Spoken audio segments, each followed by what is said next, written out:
지난해 12월 29일 날 정식으로 취임을 했습니다. 다들 걱정이 많았죠. 한 달이 지났는데 정말 이게 놀라운 일이 벌어졌습니다.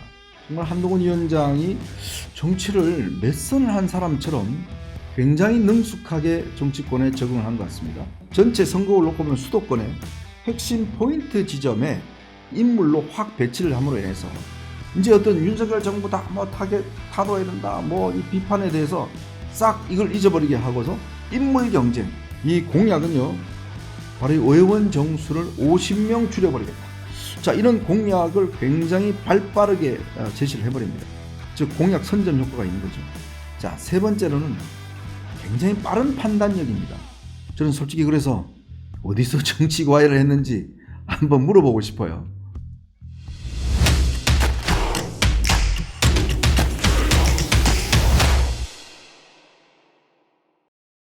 네, 이현종의 뉴스쇼 2월 1일 목요일 순서 진행하겠습니다. 이제 21대 국회가 사실상 얼마 남지 않았습니다. 이제 2월 달에 접어들었는데요.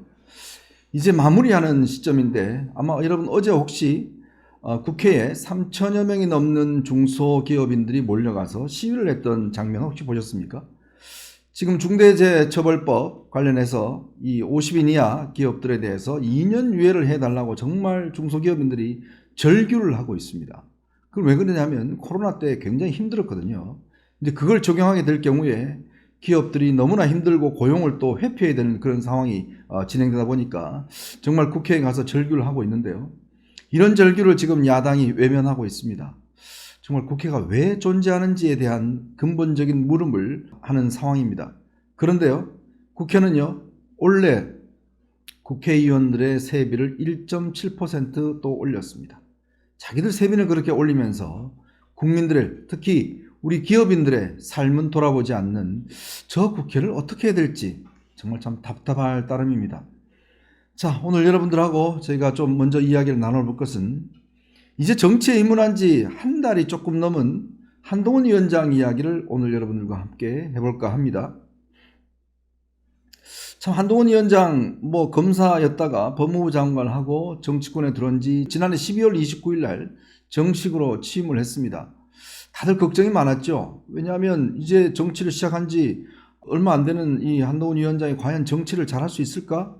그리고 이 험한 여의도 문법에 익숙할 수 있을까라는 데 대한 걱정이 많았습니다. 저도 한 30년 동안 정치부를 이렇게 취재를 해오면서 한동훈 위원장이 아마 꽤 어려울 것이다 라는 생각이 들었어요. 왜냐하면 이 험한 정치권에 조그만 하나만 문제가 있어도 그냥 달라들어서 하이에나처럼 물고 뜯는 데가 바로 이 여의도 정치권이거든요. 그런데 한 달이 지났는데 정말 이게 놀라운 일이 벌어졌습니다. 정말 한동훈 위원장이 정치를 몇 선을 한 사람처럼 굉장히 능숙하게 정치권에 적응을 한 것 같습니다. 또 이에 따르는 여론조사를 해보면 한동훈 위원장에 대한 인기도는 굉장히 올라가고 있는 그런 추세입니다. 참 어디서 정치를 배웠는지 어디서 과외를 했는지 모르겠지만 정말 속성으로 정치를 많이 배운 것 같습니다. 한동훈 위원장 법무부 장관 시절에요. 이런 일화가 있습니다. 한동훈 장관 윤석열 대통령이 어떤 이 여권의 한 원로에게 한동훈 위원장을 좀 만나서 정치를 좀 가르쳐주라. 제가 정치를 모르니까 좀 가르쳐주라 라고 해서 만나게 했대요. 한동훈 위원장이 이 원로를 만났습니다. 그래서 한동훈 위원장에게 정치하려면 이런 게 필요하다고 이야기를 하니까 한동훈 위원장이 딱 이런 이야기를 했다고 합니다. 제가 지금 하고 있는 게 정치 아닌가요? 라고 그렇게 이야기를 했다고 그래요. 야당 의원들하고 이제 상임위에서 싸우고 다투고 이런 것들이 다 정치 일환 아니냐? 라는 이야기를 했다고 그럽니다. 그랬더니 이 원로가 더 이상 당신한테 할 이야기가 없다. 가르칠 게 없다. 그냥 하산해라. 이런 이야기를 했다는 일화가 있습니다. 그만큼 한동훈 위원장은 꽤 오래 본인의 어떤 원래 그래서 그런지 모르겠지만 이 정치권에 대한 관심과 이해도가 정말 상상 이상으로 높은 것 같습니다. 자, 그래서 한 3가지 정도 한동훈 위원장의 특징을 좀 제가 정리를 해봤습니다. 우선요, 첫 번째로는 원래 선거라는 것은 구도와 인물과 공약, 이 3가지가 선거의 핵심 이슈라고 할 수가 있을 것 같습니다. 즉 구도가 잡혀져야 되고요. 그 다음에 이 구도에 맞춘 인물이 있어야 되고 또 국민들에게 어떤 어필할 수 있는 공약이 있어야 됩니다. 그래야지만이 선거를 이길 수 있다 이렇게 이야기를 해서 선거는 항상 이 3요소가 정말 중요하다는 이야기를 하고 있습니다. 자, 그래서 이제 프레임을 짠다고 그러죠. 선거의 어떤 틀을 짠다는 것인데, 근데 한동훈 위원장 첫 번째 등장하자마자 어떤 프레임을 짜느냐? 바로 586 운동권의 기득권을 청산하겠다. 이런 프레임을 딱 제시를 합니다. 이게 원래는요, 이 집권 중반기에 있는 총선은 기본적으로 현 정권에 대한 중간평가 성향이 짙습니다. 절대 유리하지 않습니다. 현 정권이. 왜냐? 사실은 이 코로나 국면 이후에 정권을 이어받은 윤석열 정부는 어쨌거나 뭔가 극복하기 위해서 노력은 하지만 세계 경제의 어떤 침체라든지 고금리, 고물가에 이 사실은 우리가 잘해서 되는 문제는 아니거든요. 이게 좋지가 않습니다. 그리고 또 윤석열 대통령의 개인적 인기도 그렇게 높지가 않고요. 자, 그러다 보니 이 전반적인 이 현 정권에 대한 심판 성격이 이번에 강했습니다. 그런데 이 심판 성격의 어떤 이 총선 구도를 이 한동훈 위원장이 들어오면서 586 기득권에 대한 청산, 이걸로 확 바꿔버린 거예요. 왜냐? 지난 문재인 정부 기간 동안 이 586들이 소득주 성장이다 뭐다 해서 남북관계다 해서 굉장히 이 국가의 어떤 이 정체성을 흔들어 놓은 측면이 있지 않습니까? 이걸 바로 직격을 한 거예요. 그리고 지금 현재 여당 국회의원들 중에서 70명이 학생운동권입니다. 전부 다 총학생장 출신들이 많습니다. 자, 이들이 어떤 버티고 있는 정치권에서 이거를 타파해야 대한민국이 발전할 수 있다. 이런 프레임을 제시한 거죠. 그래서 바로 이 586 프레임을 딱 제시를 했습니다. 자, 그 다음 한 게 뭐냐? 이 프레임에 맞게끔 인물을 배치를 하는 겁니다. 그 첫 번째가 뭐냐 하면 바로 이 정청래 의원. 정청래 의원은 당국대 학생운동권 출신입니다. 미 대사관절을 갖다가 이제 점거할 정도로 아주 극렬한 학생운동권이었습니다. 여기에 김경률 회계사를 배치를 해버렸습니다. 이 김경률 회계사는 참여연대 출신이고 같은 학생운동권 출신인데 이 조국 사태 때 사실상 전향을 했죠. 자, 바로 이 운동권대 회계사라는 전문가를 딱 배치를 해서 띄워버린 겁니다. 두 번째는 뭐냐? 임종석 전 비서실장이 전대협 3기 출신입니다. 여기 이제 중구 성동 갑에다 출마하려고 그러니까 여기에 윤희숙 전 의원을 그냥 딱 배치를 해버립니다. 윤희숙 전 의원 한국개발연구원 KDR 출신입니다. 경제 전문가죠. 딱 배치를 해버립니다. 자, 전대협 초대 의장 출신인 이인영 의원 구로갑이죠. 여기에는 호준석 전 YTN 앵커를 딱 배치를 해버립니다. 호준석 전 앵커는 YTN의 대표적인 앵커였습니다. 자, 여기다가 결정적으로는 이재명 대표의 개항 의뢰, 거기다가 누굴 배치했냐? 원희룡 전 장관을 배치해버립니다. 그러니까 이 전체 선거를 놓고 보면 수도권의 핵심 포인트 지점에, 즉 상대방이 강한 지역에 여기에 있던 어떤 인물로 확 배치를 함으로 인해서 이 총선전을 인물 구도로 만들어버립니다. 이제 어떤 윤석열 정부다, 뭐 타도해야 된다, 뭐 이 비판에 대해서 싹 이걸 잊어버리게 하고서 인물 경쟁, 야 김경률이냐 정청래냐, 그 다음에 이재명이냐 원희룡이냐, 딱 인물 구도를 만들어버립니다. 그러니까 사람들이 전부 다 거기에 관심을 갖는 거죠. 어떤 경기가 벌어질 때 큰 틀을 보는 게 아니라 요 작은 경기에 어떤 관심을 갖도록 만들어버리는 거. 거기다가 수원 같은 데는 이 고동진 전 삼성전자 사장을 영입을 했습니다. 아직 출마를 할지 여부는 모르겠지만 뭐 이런 거라든지, 즉 야당이 86 운동권이 주도권을 잡을 때 이쪽에는 전문가로 확 배치를 해버립니다. 즉 제가 아까 말씀드렸던 구도, 그 다음에 인물, 그 다음에 바로 이 공약입니다.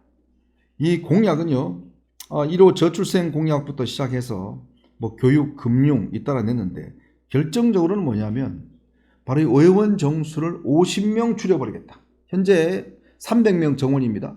그런데 이거를 250명으로 줄여버리겠다는 거예요. 그리고 오늘 또 세비를 지금 1억 한 5천만 원 받습니다. 국민 평균 어떤 여기에 맞추겠다. 또 이 파격적인 이야기를 해버립니다.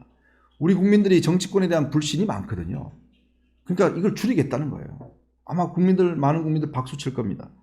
자, 이런 공약을 굉장히 발빠르게 제시를 해버립니다. 즉 공약 선점 효과가 있는 거죠. 더군다나 어제는요 수원에 가서 수원역과 성균관대 역을 갖다가 지하화해버리겠다, 이 공약을 제시해버립니다. 원래 이거는 야당도 생각했던 거거든요. 완전히 선수를 빼앗겨버렸습니다. 하루 뒤에 이재명 대표가 지금 신도림역 가서 거기 지하화하겠다고 그러는데 이미 수원역 지하화 문제가 이 이슈로 부상하면서 주도권을 한동훈 위원장한테 뺏겨버린 거죠. 자, 이런 구도와 인물과 공약에 있어서 이 상당히 적절하게 활용하는 능력이 꽤 뛰어난 것 같습니다. 자, 두 번째는요. 정치는 뭐 거의 100%가 말이지 않습니까? 근데 말인데 그동안 당대표들을 보면 맨날 아침 회의할 때 이거 뭐 A4 용지 갖고 읽고 뭐 이러잖아요. 그리고 한마디 하고 끝이지 않습니까? 근데 한동훈 위원장은 좀 특징적인 게 이재명 대표가 뭐라고 이야기하면 따박따박 어떤 주제에 대해서 전체가 다 반박하는 이런 모습을 보여주고 있는 것입니다. 자, 어제 이재명 대표가 신년 기자회견을 했습니다. 그 자리에서 무슨 이야기를 했냐면 검사 독재 정권이다 이렇게 이야기를 했어요. 사실 지금 청산해야 될 가장 중요한 과제는 검사 독재입니다. 자, 그러니까 이 이제 586 청산 문제를 나오니까 검사 독재 정권 이야기를 했더니 바로 한동훈 위원장은 아니 여기에 이제 그런 이야기를 합니다. 본인들도 지금 임종석 전 실장 공천에 배제하는 거 아니냐? 본인들도 지금 386들 배제하라고 하고 있지 않냐? 바로 그렇게 이야기를 해버립니다. 거기에다가 또 지금 신성식, 이성윤 검사들이 지금 출마를 하려고 그러잖아요. 아니 본인들도 검사들 출마시키면 돼. 왜 우리 보고 검사 정권이라고 그러냐. 바로 맞대응을 해버린 거죠.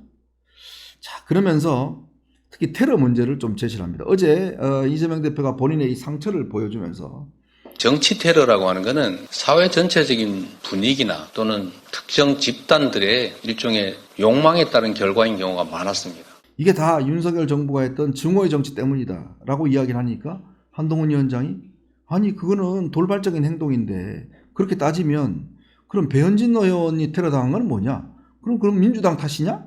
라고 역으로 이걸 해버리는 거죠. 그러니까 어떤 이슈에 대해 딱 제기를 하면 반대되는 아이템을 딱 제시를 하면서 이 이야기의 허구성을 터뜨려 버리는 거죠. 그러니까 그런 화법을 쓰고 있습니다. 더군다나 어제 기자회견에서 기자들한테 되물었습니다. 어제 혹시 오늘 기자회견에서 이재명 대표 혹시 법인카드 이야기 안 하던가요? 라고 물어버립니다. 그러면서 뭐라고 그랬냐? 아니 법인카드로 샴푸 사 먹고 초밥 사 먹고 직원들 출근시켜서 일한 거 그거 갑질 아닌가요? 지금 민주당이 공천 기준으로 내세운 게 직장 내 갑질 문제가 있습니다. 바로 직격해버린 거죠. 아니 당신은 법인카드로 초밥 사 먹고 그 다음에 뭐 샴푸 쓰고 다 했는데 또 직원들 주말에 출근시키기로 했는데 그건 갑질은 아무런 괜찮다고 그러고 다른 후보들은 직장 내 갑질은 공천 탈락을 한다고 그러고 그게 말이 되느냐. 바로 그렇게 이제 논리에 이걸 전개를 해버린 겁니다. 참 이재명 대표가 할 말이 없었을 것 같아요. 자, 세 번째로는 굉장히 빠른 판단력입니다. 보통 정치인들은요, 뭘 하나 이슈를 제기하면 뭐 심사숙고하고 있다, 뭐 검토 중이다. 아주 입에 바른 이야기가 뭐냐면 검토 중이다는 이야기예요. 뭐 고려하고 있다. 뭐 신중히 검토해서 결정할 것이다. 어제도 이재명 대표 그 이야기 했지 않습니까? 본인의 선거구제에 대해서 무슨 결정을 했냐고 그러니까 아직 여러 의견을 들어서 심사숙고해서 결정하겠습니다. 지금 벌써 선거 이제 60일 또 안 남았는데요. 근데 한동훈 위원장은요, 오늘 문경에 그 화재가 발생을 했습니다. 근데 거기에 소방관 2명이서 못 빠져나오면서 순직하는 그런 상황이 벌어졌습니다. 원래 오늘 무슨 일정이 예정되어 있었냐면 인재영입식하고 박형준 부산시장 면담이 예정되어 있었어요. 바로 일정 취소하고 바로 문경으로 내려가 버렸습니다. 바로 문경으로 내려가서 이 소방관들 추모하는 데 참가를 했습니다. 그리고 지난번 이 서천 특화시장 화재 사건 때 바로 아침에 그냥 시장으로 내려가 버린 겁니다. 내려갔는데 이제 바로 이어서 윤 대통령이 내려와서 그날 만났지 않습니까? 제가 그날 뒷이야기를 좀 해드리면 그냥 한동훈 위원장이 그냥 옷 입고 내려갔잖아요. 근데 이 화재 현장에 뭐 양복 입고 갈 수 없지 않습니까? 보통 이런 때는 이제 민방위복이라고 그러죠. 이제 요즘은 숙색인가요? 좀 청색 비슷한 거. 옛날에 노란색 바꿨는데 그 옷이 없잖아요. 그래서 현장에 있던 사람한테 그 민방위 옷을 좀 구해달라고 이야기를 한 거예요. 근데 그 민방위 옷이 이 양반이 여름 옷밖에 없었대요. 이 겨울옷 따로 있는데 그거 여름 옷 빌려 입고 한 20분 동안 눈 오는데 그 추운데 윤 대통령이 기다린다고 벌벌벌 떨면서 밖에서 기다린 거예요. 왜냐하면 이게 화재 현장에 왔는데 뭐 양복 다 갖춰 입고 이러면 욕먹을 거 아니겠습니까? 그러니까 바로 민방위복을 빌려 갖고 그거를 입었는데 이 민방위복 여름 옷이라서 엄청 추웠답니다. 근데 윤 대통령 기다리는데 어디 차 안에 있으면 또 뭐라 이야기 나올 거 아니겠습니까? 밖에서 눈 맞으면서 20분 동안 벌벌벌 떠면서 기다린 거예요. 참 그런 걸 보면 굉장히 센스가 있다. 굉장히 빠르다는 느낌이 많이 듭니다. 어떻게 이게 비춰질지, 어떤 사진 구도가 나올지 이런 걸 미리 다 생각하고 있는 것 같아요. 참 그걸로 보면 그저께는 무슨 일이 있었냐면 본인이 그동안 이제 당무를 주로 국회에서 보다가 이제 당사로 옮겼습니다. 오자마자 제일 첫 번째 한 게 뭐냐면 거기 그 근무하고 계시는 여사님들, 청소하시는 여사님들 하고 그 방호원들 이분들하고 그냥 첫 번째 점심을 한 겁니다. 그게요 여당 사상 처음이라고 합니다. 그 건물에 원래 당사가 있었는데 그 누구도 그분들하고 저 당대표가 밥을 한번 사준 적이 없대요. 근데 바로 오자마자 첫 번째 일정으로 그분들을 점심때 모셔서 식사 대접하고 파카 선물해드리고 그 대기실에 냉장고 다 바꿔드리고 이런 일을 한 거예요. 야, 이런 행동을 보면 정말 센스가 빠르구나. 그게 또 어떻게 비춰지겠습니까? 아, 이게 참 약자들 챙기는구나. 딱 그 이미지가 생기지 않겠어요?